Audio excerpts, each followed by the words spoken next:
I wasn't supposed to be home that night. The flight from Boston touched down 2 hours earlier than it should have. My meeting had been called off last minute. Clients could broke their arm or something. I didn't ask too many questions. After years in the private security business, you learn when to dig and when to let silence be your ally. But I figured I'd take the chance to come home, surprise Ella. Maybe we'd go to that Thai place she loved. Maybe we'd talk. Laugh. I didn't have many illusions left about our marriage, but I still held on to the hope that we could reconnect if I just tried hard enough. I didn't call ahead. I parked a block down from the house. Habit. It was something I picked up during my deployments, never pulled directly up to your own perimeter. That's how you get ambushed. The house was dark, save for the warm glow spilling from the study window. Her laptop, probably. Ella liked to work late. Or maybe she was watching one of those old black and white movies she used to love. I unlocked the front door quietly and stepped inside. The air smelled like jasmine and something else, something floral but unfamiliar. I didn't think much of it at the time. The living room was neat, too neat. The throw pillows arranged with geometric precision, the candle on the coffee table burned low, a crimson puddle of wax clinging to the rim. I walked past the hallway mirror, caught a glimpse of myself. Tired. I looked tired.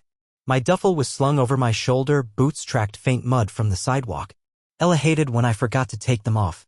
I made my way to the office, hoping to quickly print a contract I needed to overnight to a supplier in Austin. Her laptop sat open on the desk. The screen had gone dim, but not asleep. I tapped the trackpad and the display lit up. It took a second for my eyes to focus. Then I saw it. A chat window, still active, no password protection, no attempt to close it. The header read simply, J Speech Balloon. And there, plain as day, sat a photo. It wasn't grainy or accidental. It was clear, composed, intentional. Ella, standing in front of her bedroom mirror wearing red lace lingerie, nothing I'd ever seen before. Her pose was confident, her lips curled into a knowing smile. I stared at it, heart flatlining for a moment. Underneath the photo was a message. Thinking about last night. Wish you were here. Everything around me went still. The sounds of the house, faint hum of the refrigerator, ticking of the wall clock sounded muffled, like I was underwater. I wasn't sure how long I stared at the screen before I heard it, the soft click of heels approaching down the hallway. Ella walked in holding a glass of wine, Malbec by the color.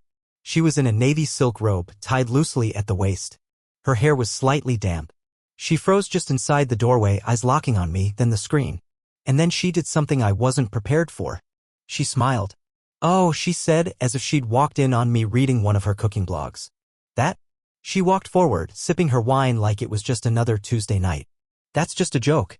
Jenny and I were messing around in our group chat earlier. God, I didn't think she actually sent that from my account. Her laugh was soft. Unbothered. She sat on the edge of the desk, one leg crossed over the other like she'd done nothing wrong. We were talking about boudoir photo shoots, you know, the kind women do for fun? She dared me to try one, just for laughs. I told her I'd send her a fake tease to freak her out. I guess she got a little too into it. She took another sip of wine. Honestly, it's kind of hilarious that you saw that. Did it get your heart racing a little? Her tone was playful, like she was talking about catching me sneaking dessert before dinner. I studied her, the way she didn't blink, didn't flinch. Her voice was smooth, no tremor. No stammer. She didn't over-explain, didn't rush. She played it like someone who'd thought through her cover story or didn't need one. I've interrogated insurgents who lied better than generals and cried harder than saints. I've watched liars break under pressure with just a long stare and silence. But this was different. Ella was calm. Too calm. And yet, there was nothing I could latch onto. No twitch. No eye movement. Nothing that screamed deception. Still, something inside me recoiled. A quiet voice, low and familiar, rose up from the depths of muscle memory and instinct. Something's wrong. But I nodded. Closed the laptop. Makes sense, I said, my voice even. She smiled and leaned in, pressing a kiss to my cheek, warm and deliberate. Next time, call before you come home early, soldier. Could have made it worth your while. She winked, stood up, and walked out of the room as if she hadn't just shattered the reality I lived in. I sat there for a long time, the cursor on the screen still blinking where the photo had been. I hadn't even clicked away from the chat, hadn't moved since she left the room. The glass of wine, the joke explanation, the total composure, she delivered it with such ease, it left me disoriented. And yet, that photo wasn't meant for Jenny. I knew it. I knew it like I knew how to clear a jammed rifle in the dark. Like I knew how to spot a pressure plate under loose sand. It was instinct. Muscle memory. Truth without evidence. But for the first time in a long time, I didn't act. I didn't press. I didn't question. Instead, I powered down the laptop, grabbed the printed document I'd forgotten I even needed, and walked upstairs. She was already in bed, scrolling through her phone like nothing had happened. She looked up and smiled. "Don't forget to set your alarm." I nodded. The next morning, I'd tell myself I believed her. I convinced myself that it really was just a joke. But even as I crawled into bed beside her that night, I knew I just stepped into something deeper than I could see. And whatever it was, it had already started. The next morning, I woke up before Ella. I lay there for a while, watching the early light filter through the curtains, painting faint gold lines across the ceiling. She was turned away from me, breathing slow and steady, her shoulder rising and falling under the blanket. For a brief second, I tried to imagine that the night before had been a misunderstanding, an awkward coincidence followed by a harmless explanation. But the image of that photo burned through any hope of that being true. Red lace. A confident pose. A message that didn't feel like a joke. And her voice too smooth, too ready. I got up without waking her, went downstairs, brewed coffee on autopilot. The scent filled the kitchen. Normally she'd be down in 10 minutes, hair pulled into a loose bun, asking if we still had oat milk. But not today. Today, she slept in. Good. That gave me time to think. I sat at the table watching the steam rise from the mug and started lining up everything I'd been ignoring for the past few months. I hadn't wanted to see it before. I chalked it up to distance, to routine, to the kind of drift that happens in long marriages. But now all those moments I'd dismissed came rushing back with sharp clarity. First, the lingerie. Ella hadn't worn anything like that for me in over a year. We'd settled into the comfort zone, pajamas, t-shirts, old sweats. There hadn't been a spark in months, and I hadn't expected one. But recently, I'd found a few new pieces buried in the laundry, tags still on. Expensive brands. Nothing she would have worn just for herself. Then there was the perfume. It was subtle, floral, high-end, foreign. Not the citrusy body spray she'd used since college. I asked her about it once, and she'd said it was a sample from the boutique downtown. But she kept wearing it almost every day. For errands. For volunteer meetings. For wine nights with her girlfriends that never showed up on social media. And the phone. God, the phone. It never left her side. Not once. She kept it on her at all times, even to the bathroom. At night, it stayed face down on the nightstand, locked, notifications silenced. She used to hand it to me to check directions or texts. Now, the few times I'd reached for it, she'd flinch. Laugh it off. Work drama, she said once. Boring stuff. I let it go. I didn't want to be that guy. Then there was the night she came home late, past midnight. She'd gone out with her volunteer group, some fundraiser mixer. When she walked through the door, she looked different.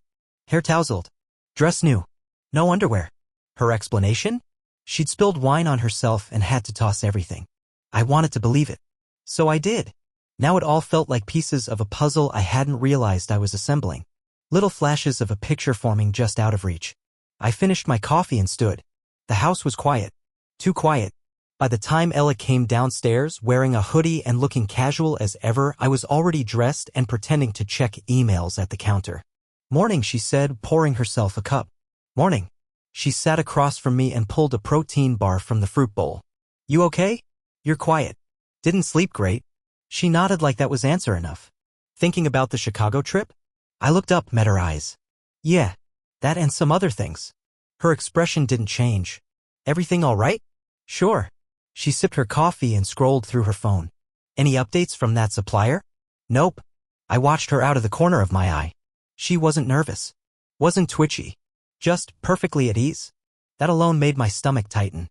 Later that day, while she was out shopping with Rachel, I went into recon mode. I started with her laptop. She hadn't changed her password. Rookie mistake. The chat with Jay speech balloon was gone, wiped clean. The browser history too. But she'd missed the system log. I found evidence of a VPN connection, new private browsing sessions, and a deleted photo cache. Nothing specific, but enough to prove intent. I checked the calendar on her phone via our shared account. Empty. But that was the thing, it was too empty. Ella used to log everything. Appointments, haircuts, meetings. Now it was blank, week after week, like she didn't want anyone tracing her steps. I found a reservation in her email inbox hidden in a receipts folder she never used. Dinner for two at a wine bar on the other side of town. Last week. A place she'd never mentioned. That night, I stared at her across the dinner table. She was telling me a story about something at the animal shelter, how a cat had escaped during feeding and scratched a volunteer. I smiled, nodded. I even laughed in the right places. But I wasn't hearing her. I was watching her mouth move, hearing words I no longer trusted. When she leaned over the table to pass me the salt, I noticed a faint red mark along her collarbone, just under the edge of her blouse. It wasn't a scratch, and it wasn't new. Later, after she fell asleep, I sat in the dark at the edge of the bed. My mind ran silent but sharp. That combat-trained part of me, the one that kicks in when things go bad in the field, was awake now. Not panicked. Just still. Cold. Focused. I wasn't going to accuse her yet. That would come later, after I had proof that couldn't be spun or laughed away. For now, I needed to stay calm. I needed to be quiet. Because something was deeply wrong. And I intended to find out exactly what. From the perspective of Nathan Holden. Once I made up my mind, everything else was just procedure. I waited until Ella left for a yoga class, hot yoga, apparently. 90 minutes across town. Long enough. I moved through the house like a man on a mission. I'd kept a low profile for weeks, playing the part of the quiet, distracted husband, letting her feel comfortable again. Letting her think I'd let it go. But I hadn't. First, the laptop.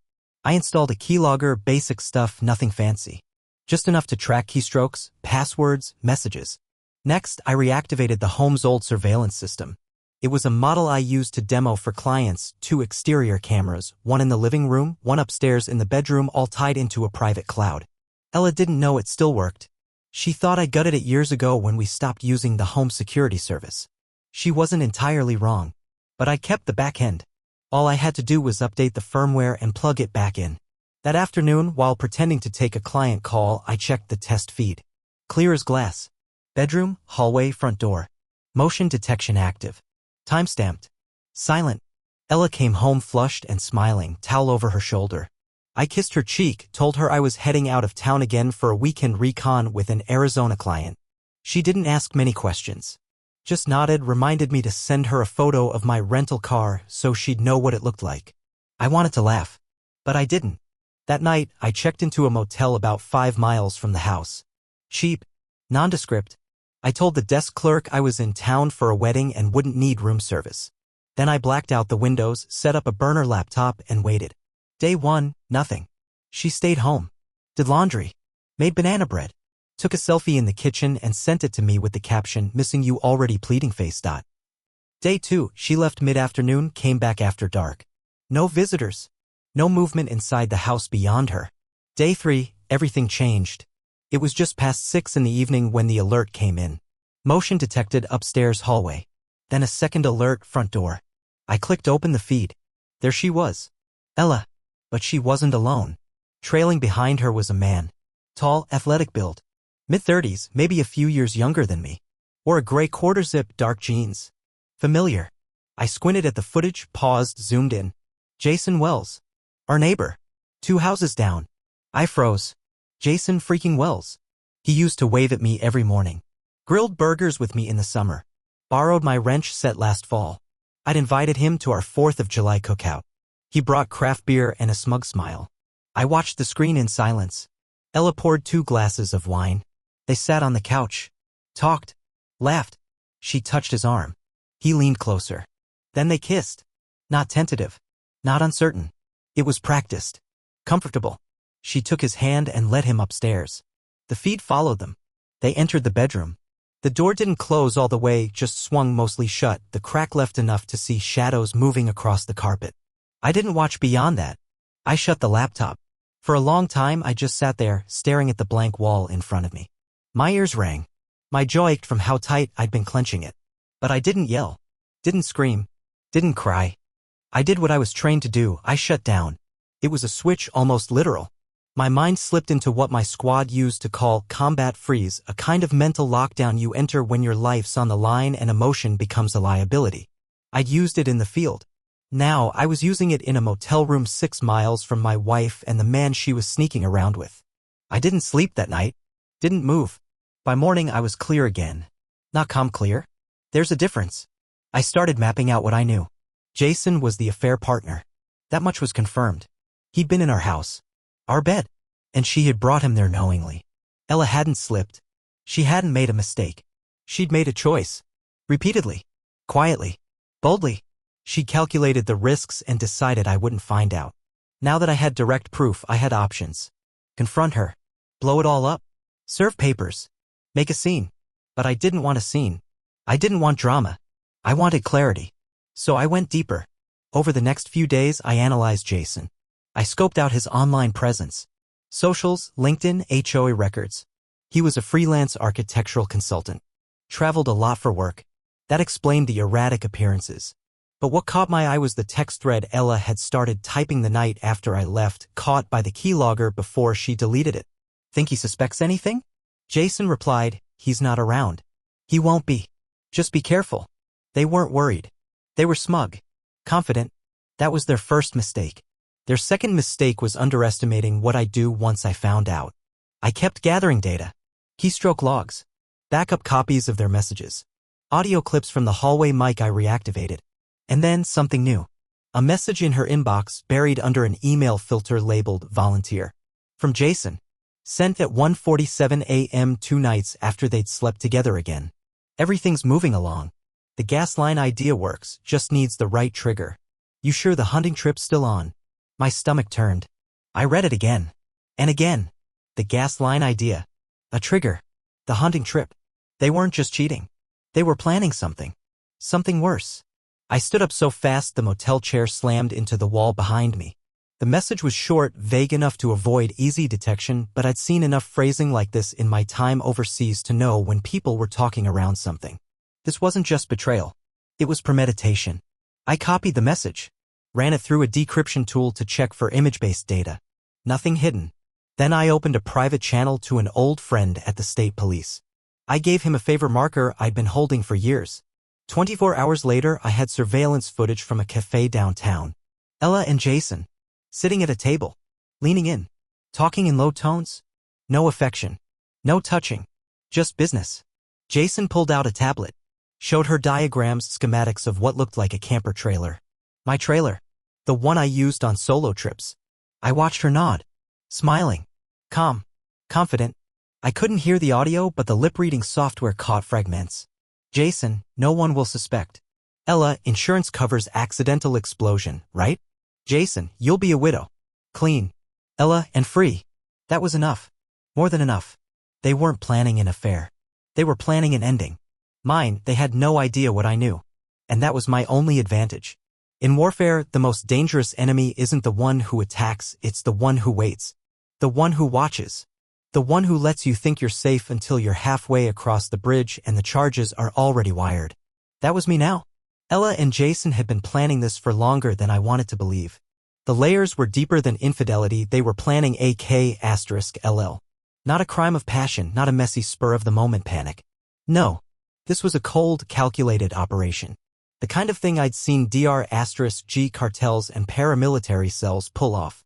Just clean enough to dodge suspicion. Just tragic enough to be dismissed as fate. I'd been back at the house for 2 days pretending to prepare for the upcoming hunting trip. I even left a gear checklist taped to the fridge. Ella smiled when she saw it, kissed my cheek, and asked if I'd be near cell service just in case something came up. She said it like she cared. She even offered to help pack. She picked out my thermals. My lighter. Asked me about my route. Every time she looked at me, I wondered if she was imagining me dead. I played along. The keylogger continued feeding me her activity and the surveillance system logged her calls. She'd call Jason when I went to the garage, whispering little updates. He's getting the trailer ready. He took it in for a propane refill. It's all set. They thought I was walking into a trap. But I wasn't. Because 2 days before the trip, I checked the garage again. This time, I went in knowing what to look for. I opened the locked cabinet at the far end, the one I hadn't touched since last summer. My backup gear was stored there. Set phones, radios, tactical medkits. And something else. A black hard case that hadn't been moved since my last security detail 3 states over. Except now it had. There were faint smudges on the handle. Dust swept clean on one side. I opened the latches slowly, deliberately, like I was dismantling a bomb. Inside was my portable gas leak detector and CO2 sensor missing. Gone. And that's when it clicked. They weren't just guessing how to cause an explosion. They'd been using my tools to plan it. I ran through the checklist in my head. The trailer I used was old but solid. Dual tanks. It ran propane for cooking and heating. The valves were under the floorboard. Easily accessible if you knew where to look. I knew the system like the back of my hand. I also knew how easy it would be to tamper with it, loosen the seal, delay the ignition, wait until I lit a burner, and boom. Make it look like a busted fitting. A tragic accident. No one would question it. That night, I left a message with Max. Max wasn't just a buddy. He was my former spotter. We'd served together during my last tour. These days, he managed a remote wildlife preserve and owed me more favors than I could count. I told him I needed him. No questions. One night. Discreet. He didn't hesitate. Send the pickup point. The day of the trip, I packed like normal. Ella stood at the door in a cream sweater, holding a travel coffee mug and her phone like a perfect picture of concern. You sure you don't want me to come out with you for a night? She asked, running her hand down my arm. I gave her a smile that almost made me sick. Nah. It's good for me to clear my head. She kissed me goodbye. Her lips were warm. Sweet.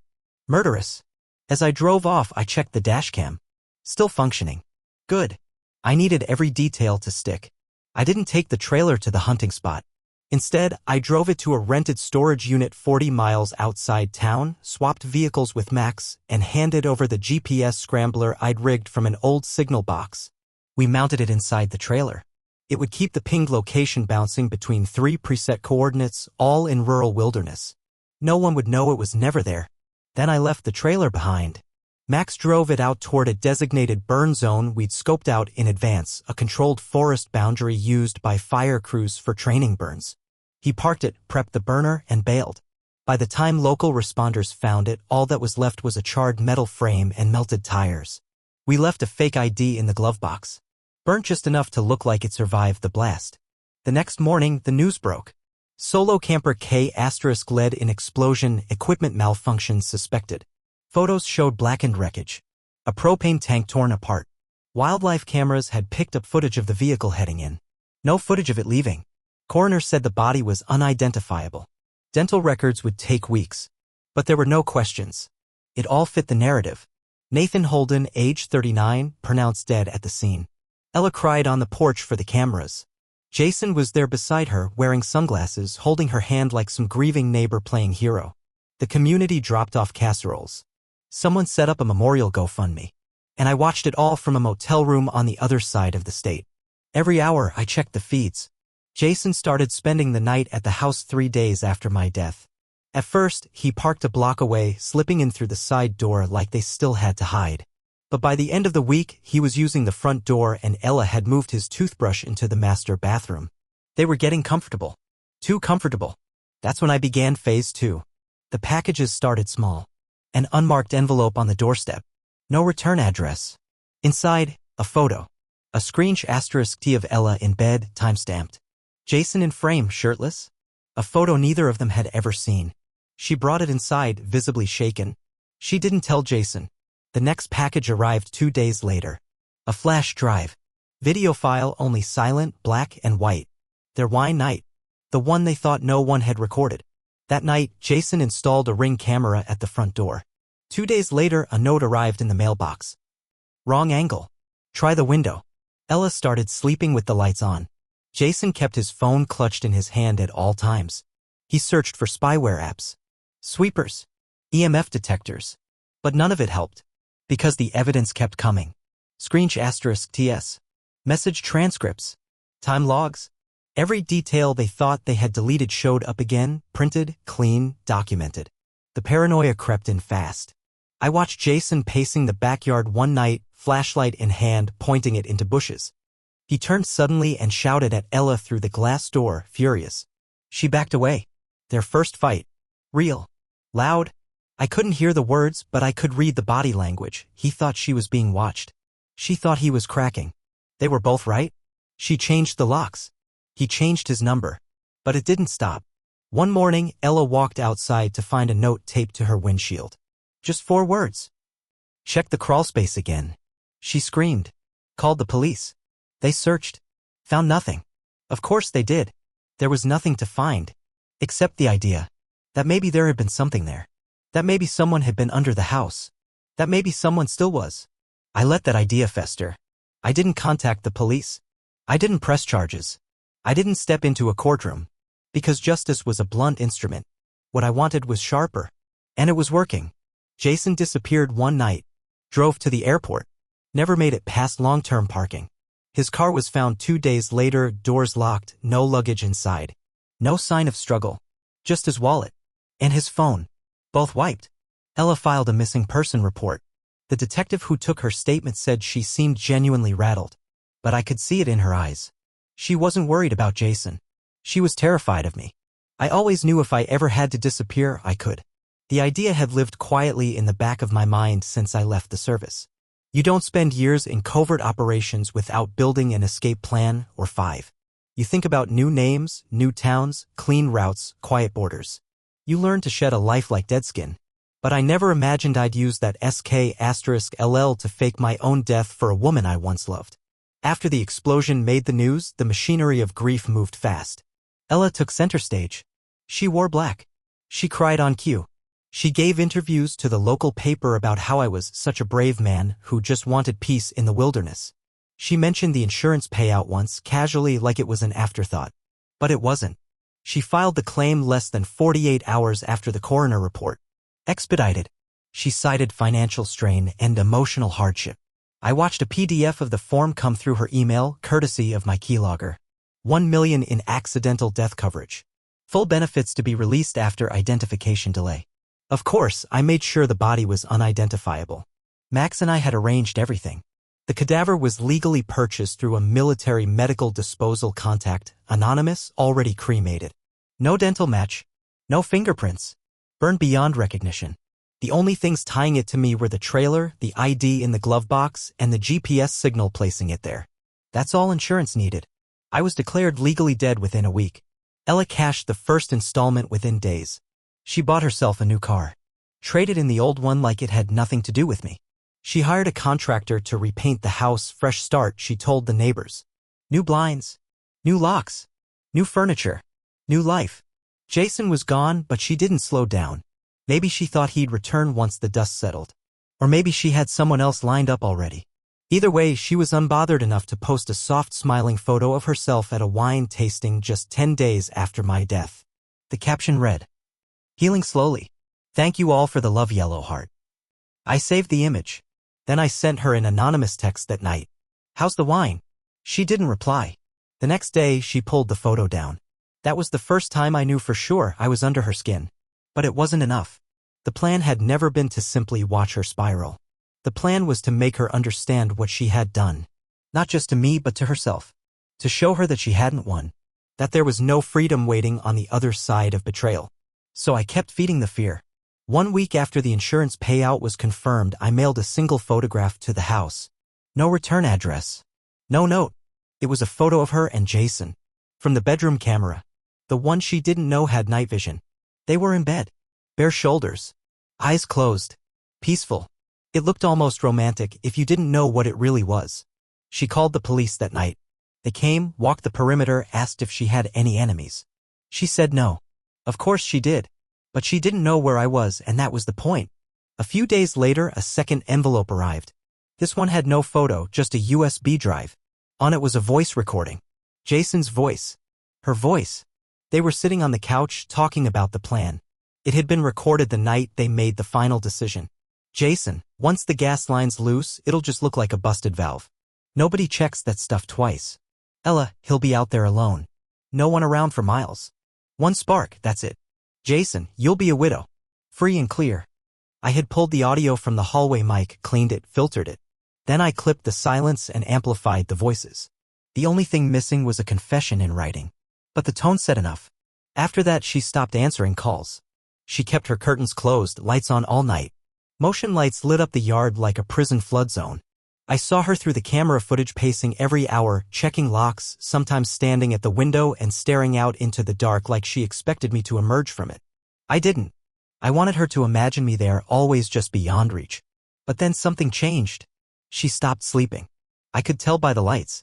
From midnight to 4 a.m., every light on the second floor stayed on. She moved from room to room. Sat on the stairs. Once, I saw her lying on the living room floor, eyes wide open, face turned toward the door. She was breaking. Still, I waited. Then, one night, something strange happened. She left the house at 2:30 a.m., drove to the lake. Just sat there in her car, engine off, staring at the water. I watched her from a safe distance, unsure what she was doing.